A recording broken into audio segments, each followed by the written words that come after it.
प्रिय दर्शकों, इस वीडियो में आपके लिए लेकर के आए हैं एक ऐसी कहानी जिसमें आपको बताया जाएगा कि अपनी जिंदगी में कुंवारे मर जाना, लेकिन इन 3 लक्षण वाली स्त्रियों से हमेशा बच करके रहना और इनसे कदापि विवाह मत करना। कभी जिंदगी में आप परेशान नहीं रहेंगे। मित्रों, ये कहानी आपको बहुत अच्छी जानकारी और सीख देकर के जाएगी। तो चलिए मित्रों, आपका कीमती समय बर्बाद ना करते हुए अब सीधे कहानी पर ही पहुंचते हैं। प्रिय दोस्तों, एक समय की बात है। किसी जंगल में तोता और मैना का जोड़ा एक वृक्ष के डाल पर बैठा हुआ था। तोता ने मैना से कहा कि हे मैना रानी, आज का समय बहुत ही बदल चुका है। मैना कहने लगी, पिया जी, ऐसा क्या समय बदल चुका है? तब तोता कहता है कि हे मैना रानी, समय इतना बदल गया है कि आजकल की स्त्रियां और आजकल की लड़कियां बहुत ही स्वार्थी बन चुकी हैं, क्योंकि स्त्रियां अपने स्वार्थ के लिए कुछ भी करने के लिए तैयार हो जाती हैं। जो काम उन्हें कदापि नहीं करना चाहिए, वो स्वार्थ के प्रति स्त्रियां कर बैठती हैं। मैना कहती है कि पिया जी, मैं तुम्हारी बात से सहमत नहीं हूं। स्त्रियां कैसे स्वार्थी हो सकती हैं? आप हमारी नारी जाति की बुराई कर रहे हैं। तोता कहता है, नहीं मैना, तुम हमारी बात पर विश्वास करो। तब मैना कहती है, नहीं स्वामी, मैं तुम्हारी बात पर विश्वास नहीं कर सकती हूँ। तब तोता कहता है, ठीक है मैना, जब तुम्हें विश्वास नहीं है तो आइए हम आपके लिए एक कहानी सुनाते हैं, और इस कहानी को सुनने के साथ साथ तुमको ये विश्वास हो जाएगा कि तुम्हारी नारी जाति कितनी स्वार्थी बन चुकी है और अपने स्वार्थ के लिए कितने गलत गलत काम करने के लिए तैयार हो जाती है। दोस्तों, तभी मैना कहती है, ठीक है स्वामी, पहले आप वह कहानी सुनाइए और सिद्ध करके बताइए कि हमारी नारी जाति स्वार्थी है या नहीं है। दोस्तों, तब वो तोता अपने मैना रानी को वह कहानी सुनाता है। तोता कहता है, हे मैना, एक समय की बात है, किसी नगर में 3 दोस्त रहते थे। एक राजा का लड़का था जो राजकुमार था, एक बनिया का लड़का था और एक साहूकार का लड़का था। 3 दोस्त थे। तीनों में बहुत गहरी दोस्ती थी, क्योंकि वह तीनों साथ साथ पढ़े थे और साथ ही साथ बड़े भी हुए थे। राजा का जो लड़का था, जो राजकुमार था, उसकी शादी भी हो चुकी थी। मित्रों, एक दिन की बात है, तीनों दोस्त राजा के बगीचे में टहल रहे थे। तो राजकुमार, जो राजा का लड़का था, वह अपने दोस्तों से कहता है, भाई, कल चलते हैं और अपनी पत्नी को उसके मायके से बुला करके ले आते हैं, क्योंकि बहुत दिन हो चुके हैं और हमें अपने पत्नी की बहुत याद आ रही है। इसीलिए कल ससुराल में चलते हैं और तुम हमारे साथ चलो और हम अपनी पत्नी को बुला लाए। तब इन दोनों दोस्तों ने कहा, जो साहूकार का लड़का था और बनिया का लड़का था, इन दोनों ने बोला, भाई, तुम तो अपने ससुराल में पहुंच जाओगे और ससुराल में ससुर जी के महल में आराम से सोओगे, लेकिन हम कहां जाएंगे?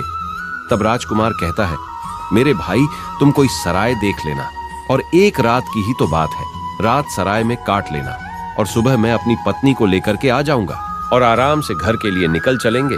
दोस्तों, राजकुमार के बात को सुन करके दोनों दोस्त, साहूकार का लड़का और बनिया का लड़का जो था, वो सहमत हो जाता है। लेकिन बनिया का लड़का जो था, वो बहुत ही चालाक और चतुर था, और जो राजा का लड़का, राजकुमार और साहूकार का बेटा, बिल्कुल भोले और नादान थे। दोस्तों, दोनों दोस्त जब सहमत हो गए तो दूसरा दिन होता है और दोनों दोस्त अपने दोस्त राजकुमार के साथ में वहां से चल देते हैं। और चलते चलते 3 दिन इनके रास्ते में लग गए और 3 दिन के बाद में राजकुमार अपने ससुराल के पास में जब पहुंचता है, उस नगर के पास में जब पहुंचता है, तो राजकुमार अपने दोनों दोस्तों से कहता है, मेरे भाई, यहाँ कोई सराय देख लेना और रात उस सराय में काट लेना और मैं ससुराल जाता हूँ, सुबह जल्दी आ जाऊंगा। तोता कहता है, हे मैना।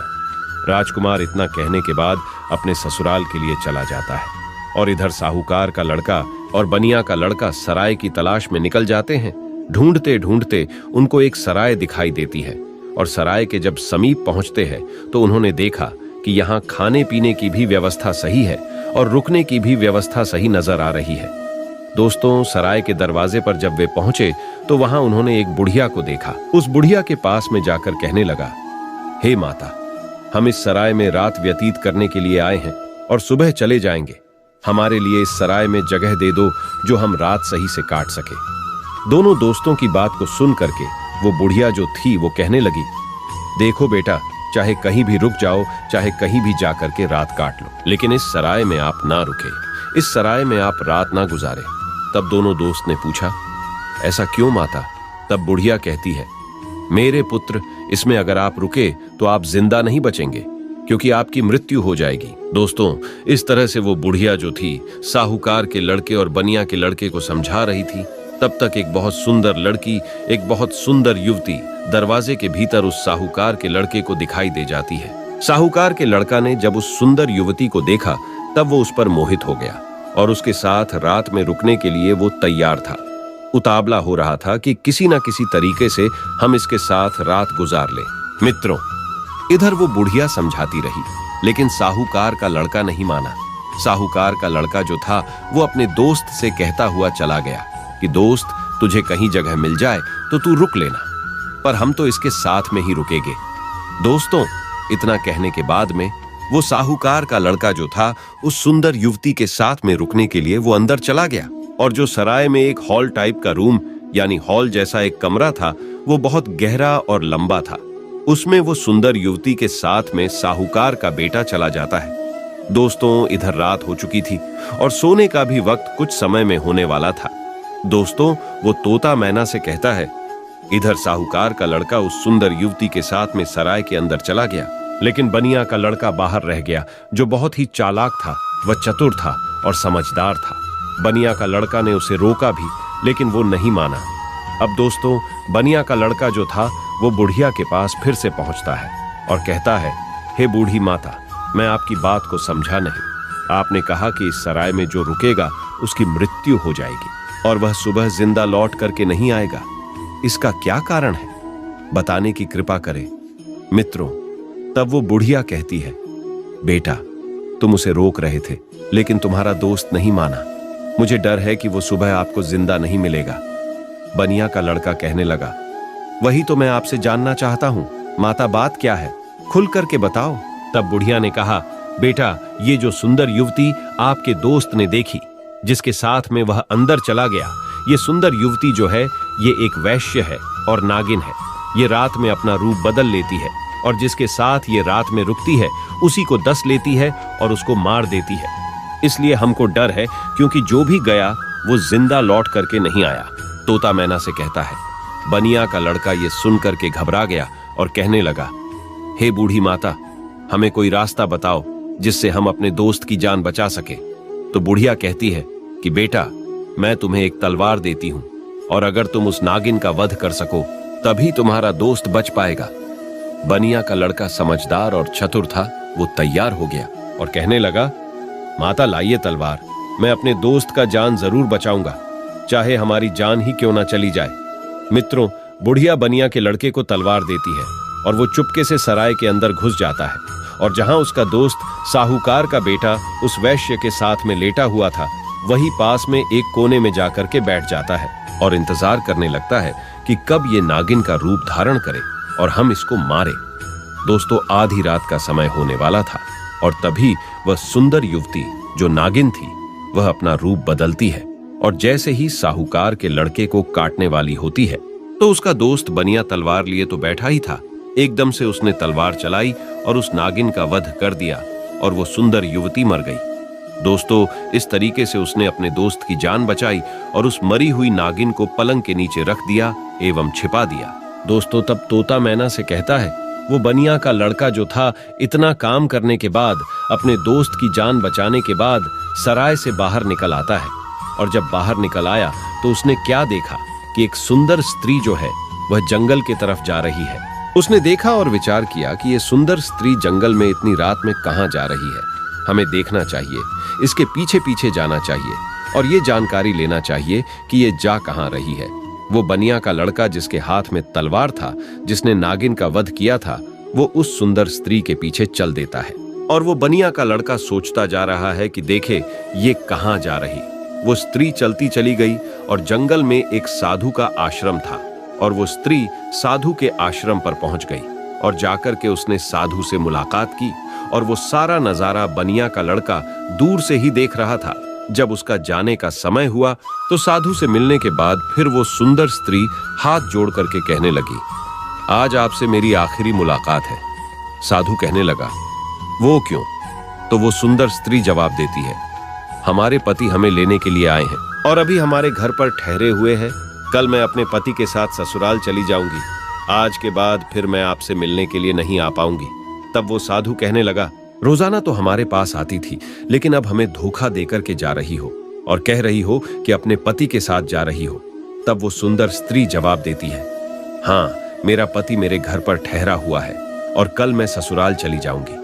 हमें माफ करना, अब मैं आज के बाद तुम्हारे पास मिलने नहीं आऊंगी। दोस्तों, उस सुंदर स्त्री के बात को सुनकर साधु को गुस्सा आ जाता है और साधु जो है गुस्सा में उसकी नाक काट देता है। और जब उसकी नाक कट जाती है तो उसे पीड़ा होती है और वो पीड़ा को सहन करती हुई चिल्लाती हुई अपने घर के लिए भाग खड़ी होती है। इधर दोस्तों, वो बनिया का लड़का सारी बातें सुन रहा था और ये नजारा देख रहा था। उस बनिया के लड़का को बहुत गुस्सा आ गया और उसने गुस्से में साधु को मार दिया, उसकी हत्या कर दी और उसको मार करके वहां से तुरंत वे चल देता है और आगे चल करके एक मंदिर था और उसी मंदिर में जाकर के छिप कर भीतर बैठ गया।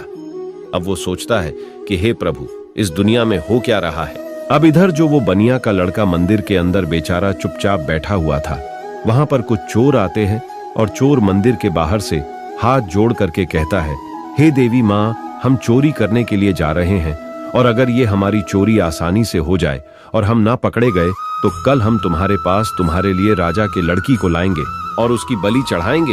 इतना कहने के बाद में वो चोर अपनी चोरी करने के लिए चले जाते हैं और जो अंदर बनिया का लड़का बैठा था, उसने जब चोरों की बात को सुना तो उसके पैरों तले जमीन खिसक गई और वो कहता है, ये क्या है, यहाँ भी एक हत्या होने वाली है। हे प्रभु, ये हो क्या रहा है। दोस्तों, वो बनिया का लड़का विचार करता है, चाहे कुछ भी हो जाए लेकिन मैं राजा की लड़की की हत्या नहीं होने दूंगा।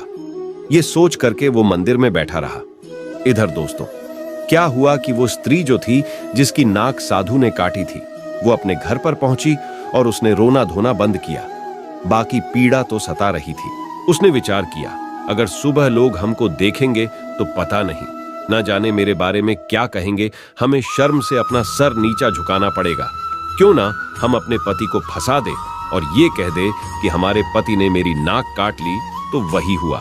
सवेरा होने वाला था और जैसे ही थोड़ा प्रकाश होने को था, तभी वो चिल्लाने लगी और कहने लगी कि देखिए देखिए, हमारे पति ने हमारी नाक काट ली। दोस्तों, घर वाले जो थे वो एकदम से भाग करके आते हैं और उसके पति को बंदी बना लेते हैं। जो वो राजकुमार था, जो राजा का लड़का था, उसको पकड़ लेते हैं और पकड़ करके वहां से राजा के सामने पेश कर देते हैं। राजा वो सारा वृतांत जान करके उसको जेल में डाल देता है। तब तोता मैना से कहता है, हे मैना रानी, अब आगे सुनिए क्या हुआ। इधर पूरा दिन व्यतीत हो गया। उसका दोस्त जो बनिया था, उसने पूरा दिन इधर उधर बैठ करके काट लिया और जब रात हो गई तब उसी मंदिर में जाकर के वे छिप करके बैठ गया, क्योंकि उसे मालूम था कि ये चोर राजा के लड़की को पकड़ करके जरूर लाएंगे, उसकी हत्या जरूर करेंगे, लेकिन मैं उसकी हत्या नहीं होने दूंगा। जब रात हो गई तो मंदिर में जाकर के तलवार लेकर के छिप कर बैठ गया और इधर आधी रात जब होती है तभी वो चोर राजा के लड़की को पकड़ करके लाते हैं और मंदिर के बाहर बैठ जाते हैं। कुछ देर बैठ करके बातें करते हैं और कहते हैं, देवी माँ ने हमारी बातें सुन ली हैं, कितनी बढ़िया हमें चोरी करवा दी, पकड़े भी नहीं गए और बहुत मालदार भी बन जाएंगे क्योंकि हमने बहुत माल लूटा है। इस तरीके के बातें कुछ देर करते रहे। फिर उनमें से एक बोला, देख भाई, अब उस लड़की को जल्दी ले जा और देवी माँ के सामने उसका सिर काट देना और उसकी बलि चढ़ा देना। तो दोस्तों, उन चोरों में से एक चोर जो था वो राजा के लड़की को पकड़ करके अंदर मंदिर में प्रवेश करता है और देवी माँ की जहां पर मूर्ति थी वहां पर ले जाता है और उस लड़की का सिर काटने के लिए जैसे ही वो चोर जाता है तो बनिया का लड़का तो वहां तैयार ही बैठा हुआ था और वो चोर राजा के लड़की का सिर नहीं काट पाया, उसकी बलि नहीं चढ़ा पाया, क्योंकि उससे पहले ही बनिया के लड़का ने उस चोर को मार दिया और चोर को मार करके उसकी लाश को एक बगल में रख दिया। इधर दोस्तों, उन चोरों में से एक चोर कहता है, देख भाई, वो हमारा एक साथी गया है, वो लौट करके नहीं आया है। अरे तू जा और देख करके आ कि उसने बलि चढ़ा पाई या नहीं चढ़ा पाई। दोस्तों, ऐसे ही दूसरा चोर जो है जैसे ही मंदिर में प्रवेश करता है तो वो बनिया का लड़का तैयार बैठा हुआ था, उसने उसको भी मार दिया। कहने का मतलब ये है कि इसी तरीके से उस बनिया के लड़के ने जितने भी चोर थे सारे चोरों को मार दिया और उस राजा की लड़की की रक्षा की। जब सारे चोरों को मार देता है तब वो लड़की निर्भय हो जाती है और उसके बाद में वो बनिया का लड़का राजा की लड़की से कहता है कि चलो हम तुम्हारे घर तक तुम्हें छोड़ देते हैं। दोस्तों, राजा की लड़की घबराई हुई थी, उस बनिया के लड़के के साथ में चल देती है और इधर राजा की जो लड़की थी वो बनिया के लड़के से प्रेम करने लगी और कहने लगी कि हम तुमसे विवाह करना चाहते हैं। दोस्तों, बातों ही बातों में वो लोग राजा के घर तक पहुंच गया और घर के दरवाजे पर जैसे ही पहुंचा तो बनिया का लड़का ने मना कर दिया, नहीं, मैंने तुम्हारी रक्षा की है, इसका मतलब ये नहीं है कि मैं तुमसे विवाह करूं, मैं ऐसा कदापि नहीं कर सकता। राजा की लड़की को गुस्सा आ गया और कहने लगी, अगर आप हमारे साथ शादी नहीं करेंगे तो मैं आपको जेल में डलवा दूंगी। बनिया का लड़का कहने लगा, जैसी आपकी मर्जी, लेकिन मैं शादी नहीं करूंगा। दोस्तों, तभी राजा की लड़की दरवाजे पर चिल्लाती है और कहती है, बचाओ, ये हमको पकड़ करके ले जाना चाहता था और ये हमारी इज्जत लूटना चाहता था। दोस्तों, राजा की लड़की को चिल्लाते हुए सैनिकों ने देखा तो सैनिकों ने भाग करके उस बनिया के लड़के को पकड़ लिया और राजा के सामने पेश कर दिया और कहा कि राजा साहब, ये तुम्हारी लड़की की इज्जत लूटना चाहता था, ये आपकी लड़की को पकड़ करके ले जाना चाहता था। वो तो आपकी लड़की चिल्लाने लगी, इसलिए मैंने बचा लिया। अगर वो नहीं चिल्ला पाती तो ये आपके लड़की के इज्जत के साथ खिलवाड़ कर देता। दोस्तों, ये सुनने